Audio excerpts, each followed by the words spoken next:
প্রচণ্ড দাবদাহে চাঁদপুর সরকারি হাসপাতালে রোগীদের চরম দুর্ভোগ। আমি দীর্ঘদিন পূর্বে চাঁদপুর সরকারি জেনারেল হাসপাতালে দ্বিতীয় তলার আউটডোর নিয়ে প্রচণ্ড গরমে রোগীদের যেই দুর্ভোগ, সেই দুর্ভোগ নিয়ে একটি পোস্ট করেছিলাম। আর সেটি পোস্ট করার পর কিন্তু হাসপাতালের তত্ত্বাবধায়ক খুব অল্প সময়ে তিনি ব্যবস্থা নিয়েছেন। আপনারা দেখতে পাচ্ছেন যে আমার পিছনে কিন্তু তিনি অনেক আপনার যেই ফ্যান, সিলিং ফ্যান স্থাপন করেছেন এবং এই গরম হাওয়া বের হওয়ার জন্য কিন্তু তিনি এক্সস্ট ফ্যানও ফিট করেছেন এখানে, যার কারণে এখন আর সেই গরমের দুর্ভোগ কাউকে পোহাতে হচ্ছে না। অনেক রোগীরা এখানে খুব সুন্দরভাবে ডাক্তারের জন্য অপেক্ষা করে থাকেন। আর এজন্য আমি অসংখ্য ধন্যবাদ জানাচ্ছি হাসপাতালের তত্ত্বাবধায়ককে। তাই এমনিভাবে আরেকটা বিষয় আমি তুলে ধরতে চাই, সেটি হচ্ছে হাসপাতালের যে পুরনো একটি ভবন রয়েছে, সেই ভবনের বহির্বিভাগে যে শিশু ডাক্তার দেখানো হয়, সেখানে কিন্তু অনেক রোগী এবং রোগীর লোকজনরা শিশু নিয়ে ডাক্তারের অপেক্ষা করে প্রচণ্ড গরমে অনেক দুর্ভোগ পোহাচ্ছেন।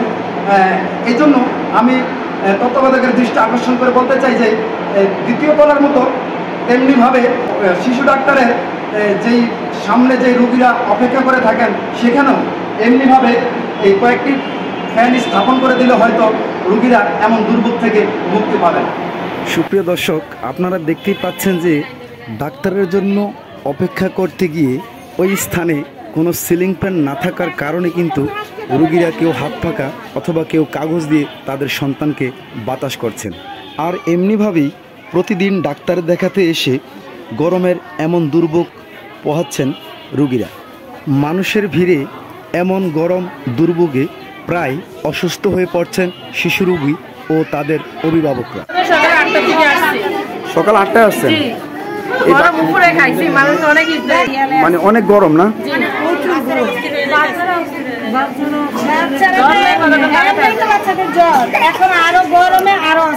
বাচ্চারাও অসুস্থ হয়ে পড়ে নাকি অনেক গরমে?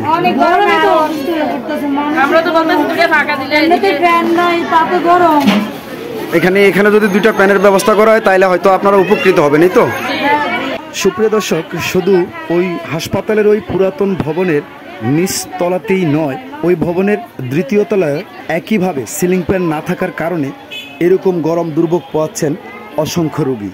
তাই এই বিষয়ে দ্বিতীয় তলার আউটডোরের মতো একইভাবে সিলিং ফ্যান ও এক্সস্ট ফ্যান স্থাপন করে ব্যবস্থা নেওয়ার জন্য আমি হাসপাতাল কর্তৃপক্ষের দৃষ্টি আকর্ষণ করছি।